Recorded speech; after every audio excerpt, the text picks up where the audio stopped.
हारवा पहिरी हम सूतनी ओसरवा चोरवा ले गैलक चुराई चोरवा ले गैलक चुराई। तोहरो भौजैया हई हमारी गोतिनिया उहे ले गैली चुराई उहे ले गैली चुराई।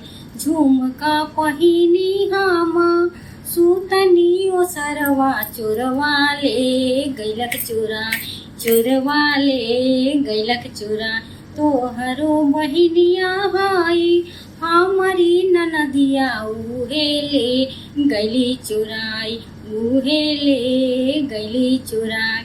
चोरवा ले गैलक चुराई चोरवा ले गैलक चुराई। नाथिया पहिनी हम सूतनी ओसरवा चोरवा ले गैलक चुराई चोरवा ले गैलक चुराई। तहरो भैया हउए हमरो देवरवा उहे ले गैलन चुराई उहे ले गैलन चुराई चोरवा ले गैल चुराई। टिकवा पहिनी हम सूतनी ओसरवा चोरवा ले गैलक चुराई चोरवा ले गैलक चुराई। तहरो सरहजिया हई हमरो भौजैया उहे ले गैली चुराई उहे ले गैली चुराई।